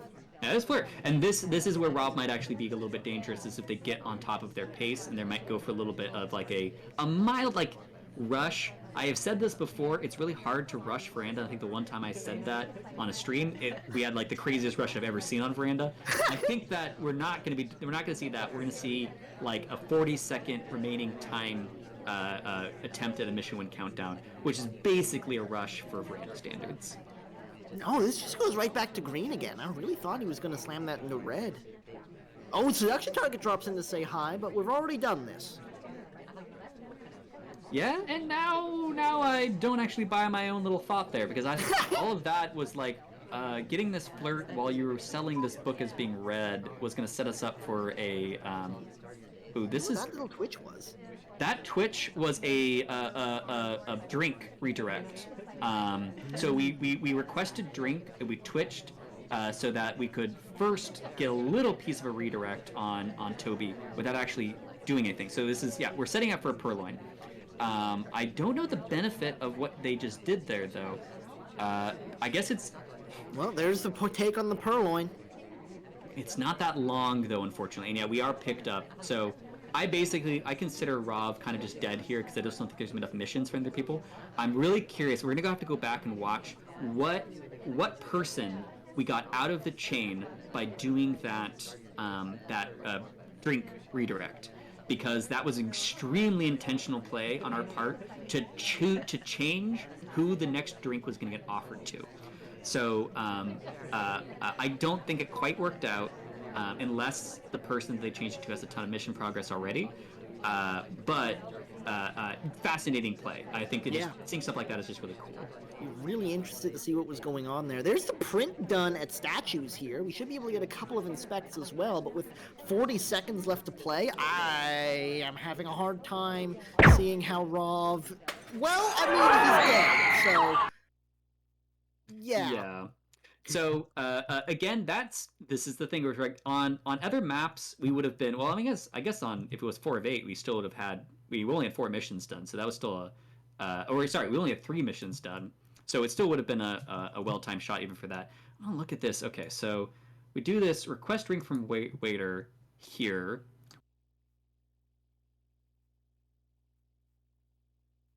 I have been so impressed by Koopa's play throughout this match. This has just been such good SpyParty. Yeah, absolutely. So actually, Rov couldn't see what was going on with Toby. It was that we were kind of starting to pull what's it called? We were starting to pull Toby in the right direction. So if you do, I think this is it. I'm just really curious about this. I think it's really cool. It's the coolest thing we're seeing on Veranda Day, probably, is if Toby's on the exact opposite side of the map and you do a request, Toby never beelines from one side of the map to the other one because almost certainly there's going to be people in between there, right? He can kind of gradually make their way back. I think what we were trying to do is draw Toby halfway, then let Toby reset, and then draw them halfway more so that the next request wasn't going to be as obvious. Unfortunately, it does actually end up being kind of like feels like a big what's it called, a big request, like a long looping request anyway. But yeah, just a cool thought from Rob there, but doesn't really matter. It's Veranda, we get shot. That's how it goes. Let's see if Koopa is able to do any better on the spy side in 3, 2, 1, playing it. So we're Kane on this one. This is funny because this looks like okay, it's just gonna be an immediate purloin. So I have all sorts of feelings about this. I mean, we'll see it's though. A white test. Oh, we might not look at it for a while though. Okay, no, we do. I think you gotta look at it there at least. So now we get to talk about whatever we want for the next 4 minutes because Koopa is dead. There's just, that's the thing that bugs me about Veranda is like spies will both feel like they have to take these early chances, and then there's just nothing that can happen as a result of this. Like, let's say there's another person that was even suspected for it. It's just unless we completely whiff on the purloin and we low light this person because they don't see it to the next offer, and then they say, oh, it couldn't have been this person because they just got the offer, they got the drink, and I see them with the drink and they just took the purloin. Some sort of confusion there. It just, everything is basically, even if Koopa got away with this, and we didn't get the best outcome of a low light, but we just get a purloin's done, and Roth has no idea who's done it, it becomes Veranda 4 of 7, where one of the biggest attention draws for Sniper is taken off the table, and they still have a good chance of winning because any 4 of 7 Veranda without purloin still feels pretty Sniper favored to me. It's tough. Well, so that path was also tough. Koopa's just shaking their screen a lot, so this is a good spot to get nerves out. So Koopa's just having a little bit of fun, just spinning their screen. Yeah, so this is a nice little break, I guess, for Koopa. Probably for Rob too, I actually don't know. I actually like that Koopa's not actually rushing anything, because Rob maybe is still having to play a little bit just in case something crazy happened. They're at least pretending to play, but they're keeping they're keeping Kane in view so much. I think it's more relaxing for Koopa is what I'm saying though, out of the two of them. Yeah, I think so. If you know you're dead in the water, you can just sort of sit back, take a deep breath, and just sort of let the game play out and not worry about it. Which, in a set as long as this one, can be kind of necessary. Yeah. This is a long set. And something I really appreciate about how Koopa's playing this is so Koopa doesn't know if Rob is completely on top of it or not, right? And Koopa's at least playing it out in it, as if Rob didn't see it, because why not, right? We actually stay in this conversation too long because we're kind of hoping that. Oh no, Kane has a weird thing. We actually might not have had a thing because sometimes I feel like Kane sometimes stays in conversation with 2 idle cycles or something. Kane used to do something weird. I don't know if that's still the case. Game over.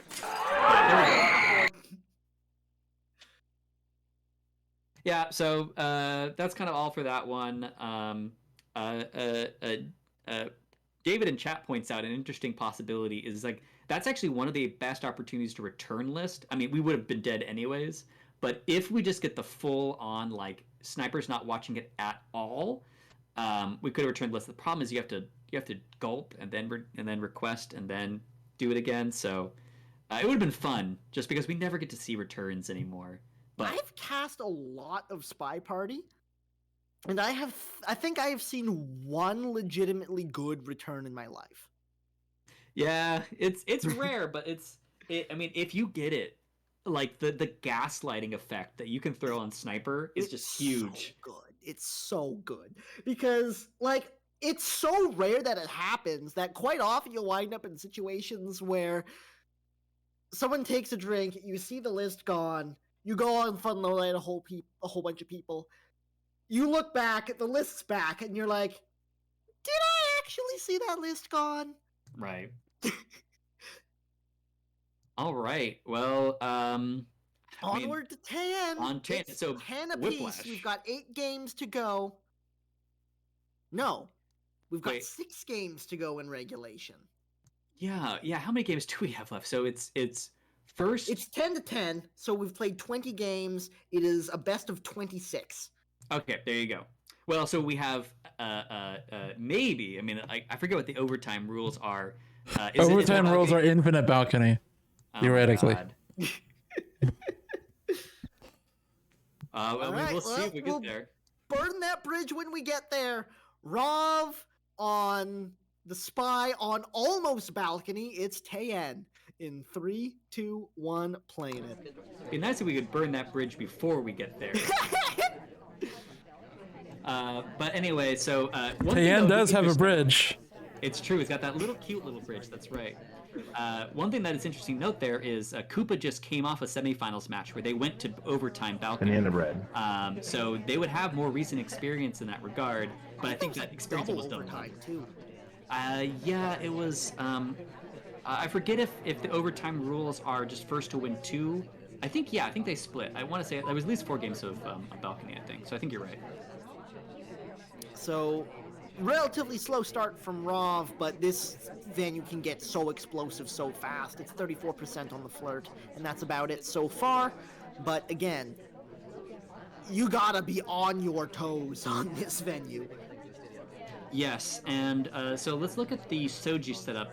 This is a pretty balanced Soji setup that's pretty good for Spy. I'd say it's pretty even. But what it doesn't really allow for a lot of is sometimes we've seen when all the three Soji are on the left side of the map next to bookcases, we've actually seen a lot of swaps on the very back statue where snipers what they get from it is they get a really clean view into the middle of this party by holding a little bit to the right and viewing, getting a good angle on Ambassador a lot of the times, good angle on Toby, and giving up that one statue. We've actually seen a lot of swap play in there. That's not going to happen this game because I think they have to be looking on a little bit more straight on because of that Soji.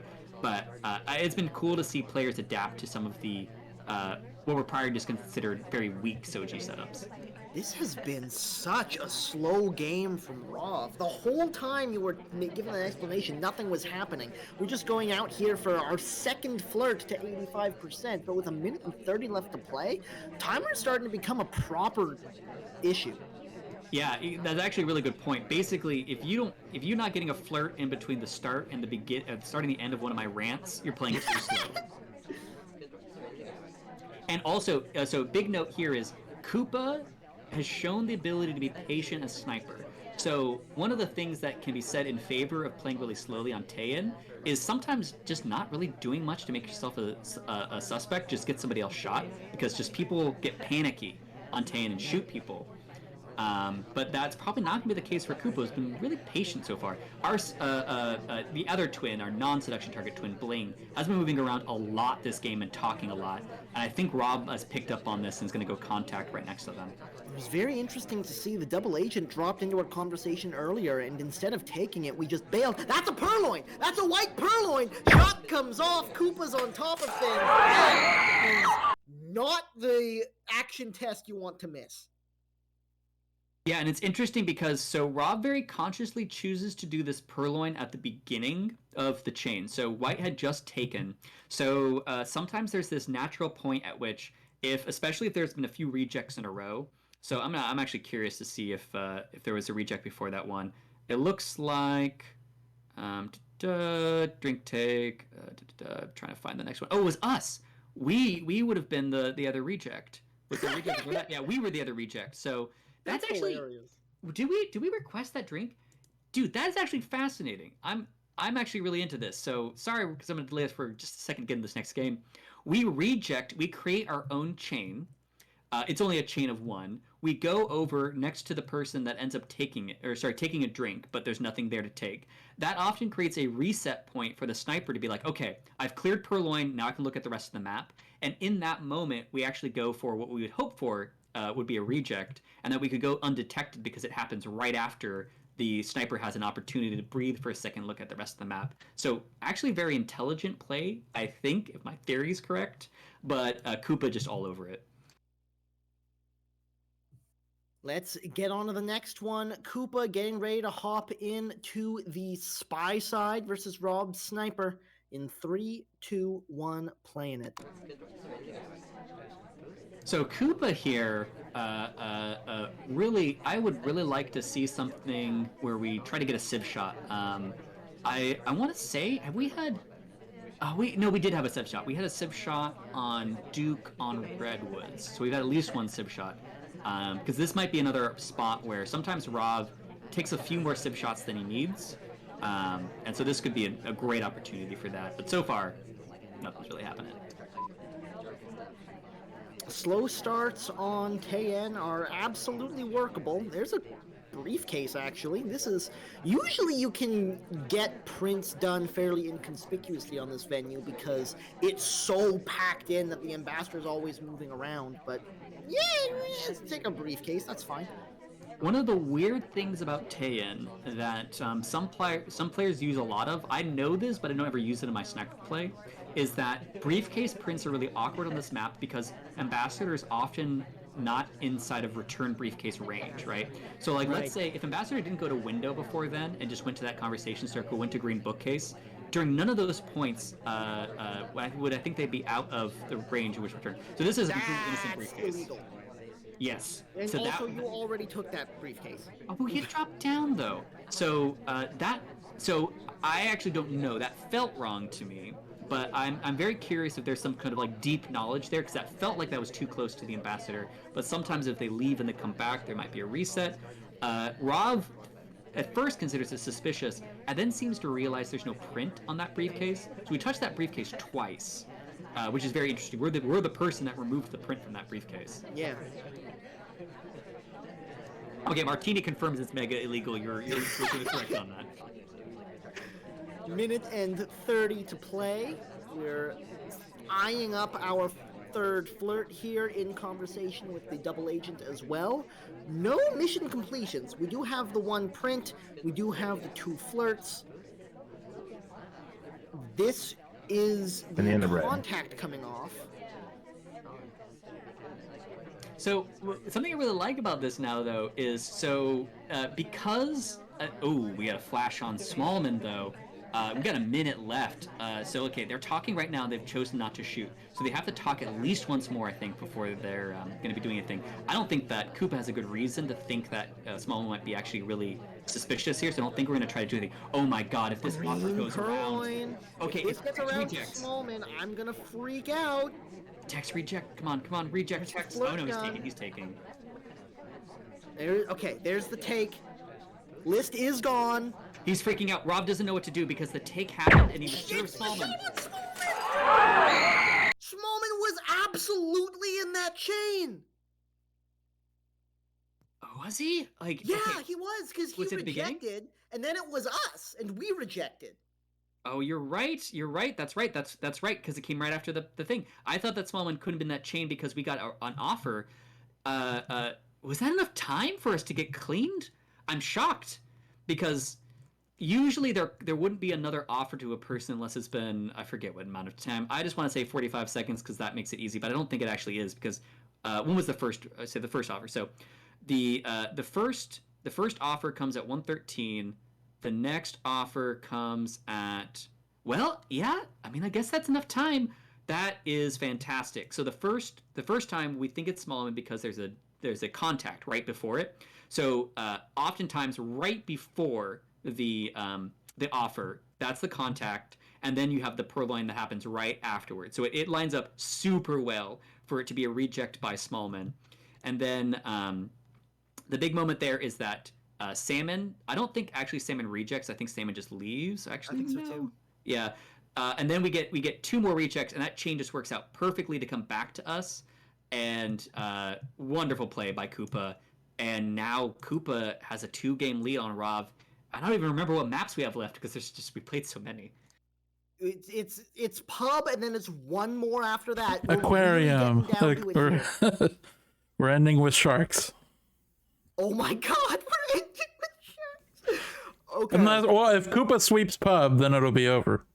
It's true, and it's a very sweepable map, obviously, right? So, and Rav is going to be a little bit like, I guess it doesn't really matter on pub. I think basically I'm concerned for Rav's sniper on this, which I guess we will not see first.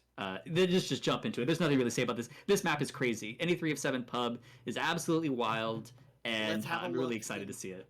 In 3, 2, 1, playing it. 3 of 7. Away we go. Rov is going to start things out with an immediate green flirt. And we're gonna stay. Oh, nope. All right, here we go. Great. I was actually gonna go into my little spiel about Rov trying to stick this point out, or sorry, this seduction art, but we take the redirect from white on statue. We might have actually been. I'm curious if we actually wanted that statue at all. It looked like we did. We were kind of gunning for it. Probably just would have tucked into bar otherwise, right? Yeah, exactly. So let's see here. So, are we? I think we're gonna take the purloin option. We've had a couple passes at a reverse bug, but fortunately, that's such a hard angle to get a reverse bug on and not immediately die. Yes, completely agree. So I'm gonna guess that this is gonna be too crazy, obviously, but I think it's going to be. Oh my god, we keep getting this passes. This ambassador wants to get bugged so bad. Right. If the ambassador puts their butt on my hand, that is on them, not on me. So I would expect. Oh, we gotta return this briefcase. Is that enough space? I guess retreat. Oh yeah, it is, because Salmon kind of confirms it. That's a cute kind of thing you can do. Is if you're not sure if a case is returnable, you can wait for somebody else to kind of go for it. So now we have this weird thing where we can flirt and then try to pick up a fingerprint, and it's actually still pretty fast. There's not enough room though, which is actually really gonna throw a wrench in our wrench, as it were.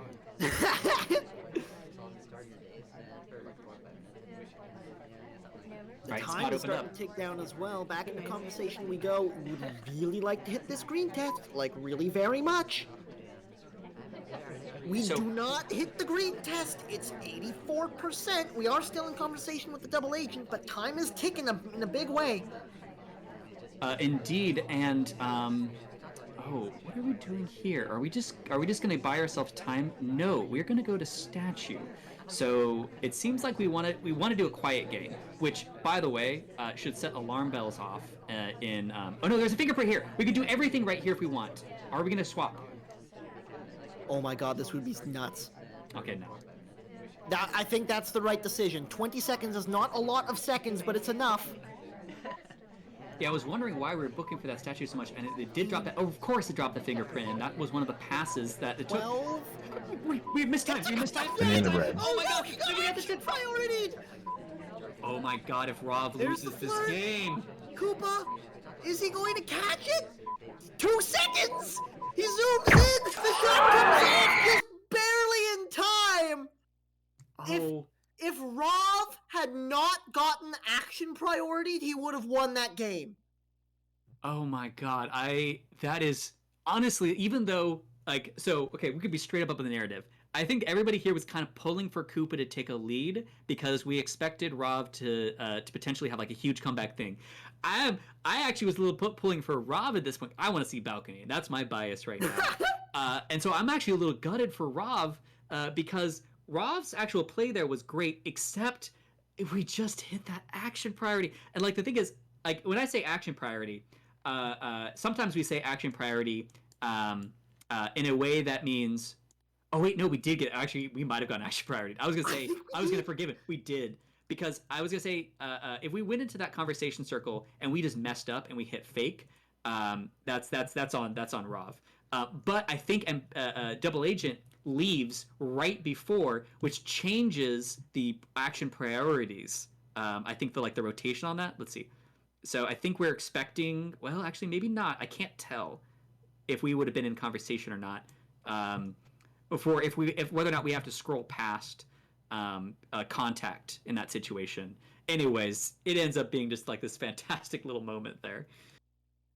Yeah, I really think if he had gotten that flirt off in time instead of hitting the contact instead, like that little extra delay to make it flip over into overtime, that's what it took. Good lord. All right. So that's Koopa on match point, 13-10, going into the spy side of pub 3 of 7. In 3, 2, 1, playing it. And this is like, I don't even know what Koopa does at this point, because right now Koopa just needs to win one of the next 3 games, right? So what does Koopa throw at the wall in this one? Because this is like, this might just feel like just throw a coin flip in there, like rather than trying to do anything too special, because you have a really good shot if you just do something like just either do an early finish and just dare the sniper to shoot. Actually, I'm gonna take that back. I don't think Koopa should just dare the sniper to shoot, because I think the sniper is going to be more than willing to just like shoot and like just be done with this match, because it's a little bit of frustration at this point. Well, okay, something to note. Koopa got the exact wrong number on the flirt. It's 31%, and the best you can do on a white test is 34, which does not quite get you there. We do get the cross conversation though, at least, so we do still have to hit a green on the last one if we want to only have one more flirt here. And the big question is we have a double agent and an ambassador next to us. And ambassador is going to leave in a moment because of the double agent. I don't think we actually have an opportunity. Yeah, we don't take that opportunity because there's not really much there to do.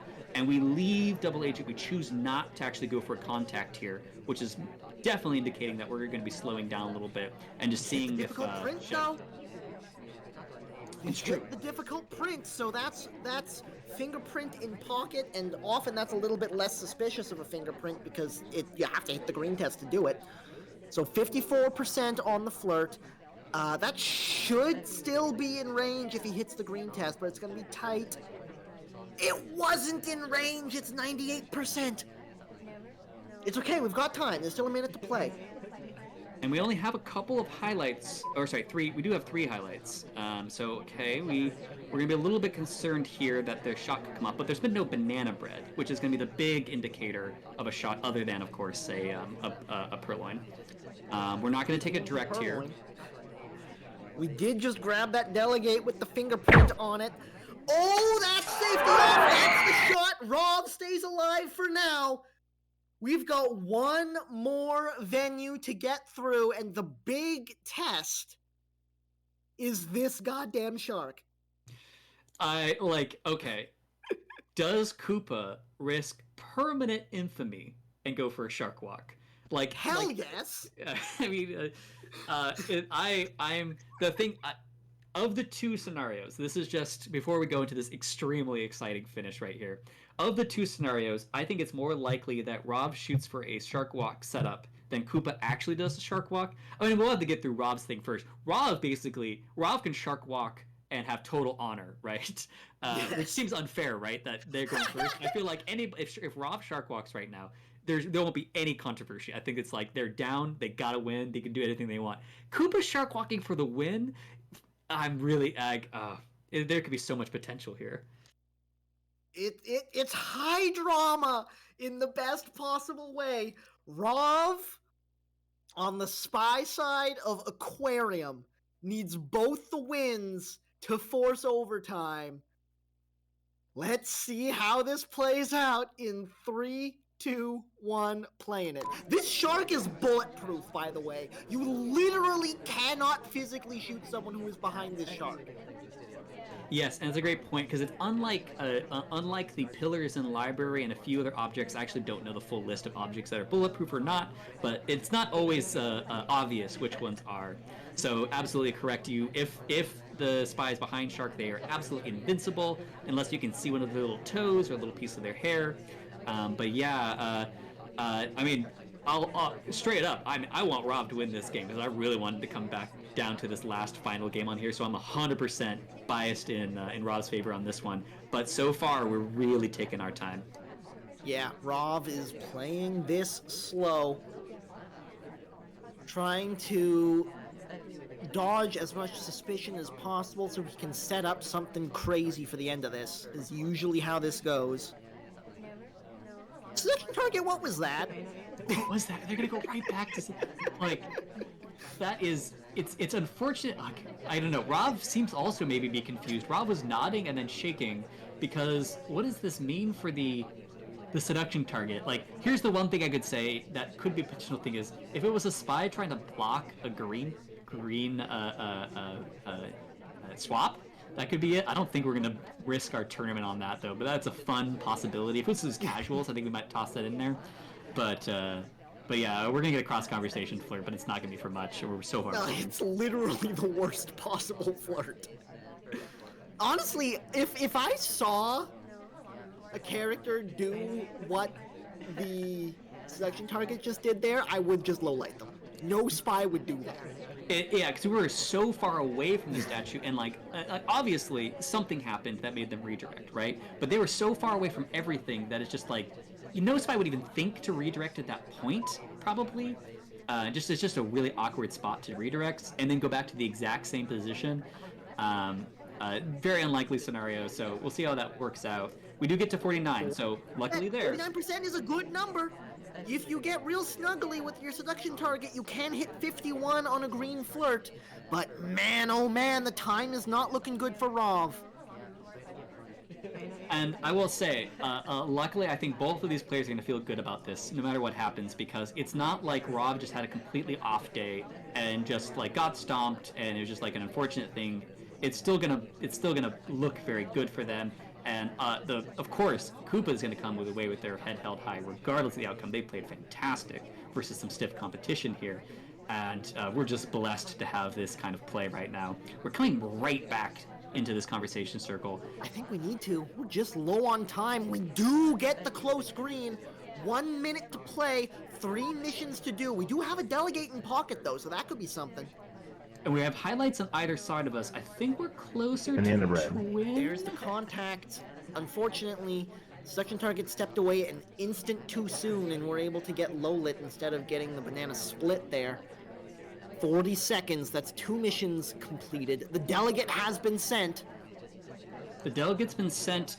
It's kind of a late delegate. Is this actually going to take in time? I guess there's no other thing. There's no one at the bar. But this might does look. take. I think it might be a shot on twin. This is actually a pretty good frame. But there's no shot right now. If there's no shot right now, this is terrible for Rob. 20 seconds. That's the bug. He's gonna do it. Trying to shark walk. He's not able to make it. Koopa is able to get the shot away, and that is the tournament. Koopa, in dramatic fashion, gets the win over Rov, 14-11. We have to go back and look at the end of this. So, I mean, like we mentioned at the beginning, I think that this is actually exactly what I wanted to see. And it's just, we just barely mechanically missed that first bug. It should have been over. We actually had the perfect setup for that end of game shark walk. I didn't even see it coming. I didn't even realize that Ambassador was going to be in such a wonderful spot for it. It could not been more perfect. Rob should have been unshootable. But we turn away because we're too eager to start the shark walk. We're going to be completely covered even if we go all the way into Ambassador and walk out. It's the second bug pass that gets us. And Koopa is just on top of the end of game scenario. We hold on the twin shot, and then we hold just a second, just long enough to react quickly enough to that shark walk attempt. Oh my god. What an incredible set. Oh my god, that was so good. And it just came down to like just these tiny mechanics thing, because we saw a mechanic like 2 games in a row. So this is the bummer for Rav. Or was that Koopa? Who got action prioed? Was that Rav? I think that was Rav. I think that was Rav. So 2 mechanic issues, back-to-back spy games. First was the overshoot on the contact when they were trying to flirt. And then second, just a tiny mechanical issue on not going far enough to guarantee the bug and getting into the shark walk because our heart was pounding so much that we turned around too early. Man, oh man, what a crazy finish to this. Hats off to both of these players. They both played some really great SpyParty. That was great. I love that. And like finals, these finals just deliver, man. Like there's a lot of times where you would expect it is not bad. It does not doesn't negatively indicate anything about a game if you have lopsided finals, right? Because sometimes either during the bracket, the skill got matched up weirdly just because brackets are brackets, or sometimes just somebody's having a bad day and the other player's having a good day and their relative skill levels are just really disparate. But both players just seemed actually quite on top of it, and just wonderful to see. And my God, I am so happy that this went basically the full length. We only got cheated out of one game on this one Yeah. set. Well, I think that is going to do it. Thanks a ton for everybody who came out to watch. I'm sure you enjoyed it just as much as we did. Huge thanks to Klitos for being our host and observer this evening. If you... Yep, I catch all the bugs that you guys missed. Don't worry about it. Oh my God, I can't believe we both missed that bug. Yeah, and also importantly. Oh yeah. just If you guys want to play Infinite Balcony still, we'll watch. That's true. Yeah. Well, yeah, we're still in here. Also, big piece of context. Koopa is in the SMC. They by winning Winter Cup. I believe that's an auto entry into SMC. Rob gets a bunch of SMC points. I forget actually how many, but Koopa, this is a huge moment for them because I think this is the first auto SMC qualification tournament for the 2023. I could be wrong about that, but it means they also have the longest run up towards the SMC where they know they qualify. They don't have to stress about qualification and can basically patiently prepare if they so choose. Yeah, absolutely. Wow. That was great. Well, I guess actually technically Meteoric was the first to qualify because the SMC winner I think automatically qualifies. Right. All right. So, once again, thanks a ton for everybody who came out to watch. If this was your first time seeing SpyParty somehow, good call. This was a good match to watch as your introduction to SpyParty. You can get this game at spyparty.com or on Steam for $25. The Discord is, I believe, just discord.gg/SpyParty. If you're interested in competitive play, you can go there. And there's always stuff happening for all sorts of different skill levels. I'm sure you're going to have a great time with it. But after that, that's us done. A huge thank you once more from me, Toboshi, from Slappy Davis, from Klitos. It's been a blast. Have a wonderful night. See ya.